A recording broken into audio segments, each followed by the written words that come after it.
మనము కొన్ని పరిస్థితులకి అప్పగించబడతాం. అవి ఎలా ఉంటాయంటే పరిస్థితులు, మనం ఎవరితో అయితే మాట్లాడతామో వాళ్ళు మన సమస్యను అర్థం చేసుకోకపోగా మనల్ని నిందిస్తూ ఉంటారు. చెప్పినా అర్థం చేసుకోరు, అర్థం చేసుకునే స్తోమత కూడా లేదని చెప్పి కొన్నిసార్లు మనం వదిలేస్తాం. వీళ్ళు అర్థం చేసుకోలేకపోతున్నారు అని చెప్పేసి చాలా బాధపడతా ఉంటాం. అలాంటి బాధ నుంచి విడిపించడానికి సామర్థ్యం కలిగిన వాడు మన దేవుడు. యేసుక్రీస్తు వారిని సిలువ మీద శిక్షించడానికి రాజు యూదులందరూ కలిసి అప్పగిస్తారు.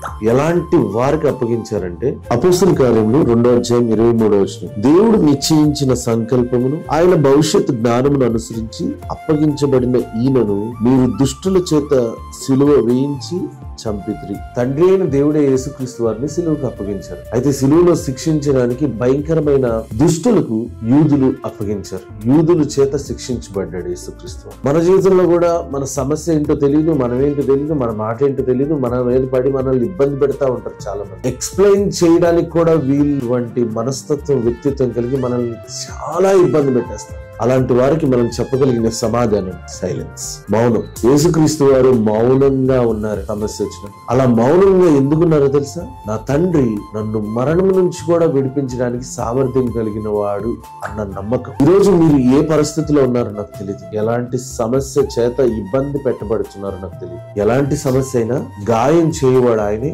గాయం కట్టువాడు ఆయనే. ఎలాంటి పరిస్థితి నుంచి అయినా విడిపించడానికి సామర్థ్యం ఆయనకుంది. ఆయన ఎంతో దూరంలో లేడు, ఆయన సమీపంగా ఉన్నాడు. ఆయన మనలో ఉండి మనల్ని ఆదరించగలిగిన వాడు. కాబట్టి ఆయన యందు విశ్వాసం ఉంచుకొని దుష్టుల చేత ఇబ్బంది పెట్టబడుచున్నప్పుడు భయపడకుండా దూషణకు ప్రతి దూషణైనా కీడుకు ప్రతి కీడు అయినా చేయక దీవించుడి అని అపోస్తలుడైన పేతురు రాస్తున్నారు. మన పని దీవించడమే. యేసుక్రీస్తు వారు శిలువ మీద ఉన్నప్పుడు తండ్రి వీరేం చేయించినారు, వీరెరుగను కనుక వీరిని క్షమించుడి, దీవించడం తప్ప వేరే పని చేయదు. తన పక్కనున్న దొంగని ఆశీర్వదించి తనతో పాటు పరదేశంలోకి చేర్చుకున్నాడు. ఎంత అద్భుతమైన విషయం కదా. మనం ఏంటో ఎదుటి వ్యక్తికి తెలియకపోయినా పర్లేదు, మన ప్రవర్తనను బట్టి మనం పొందే ఆశీర్వాదాలను బట్టి వారు తెలుసుకుందరుగాక.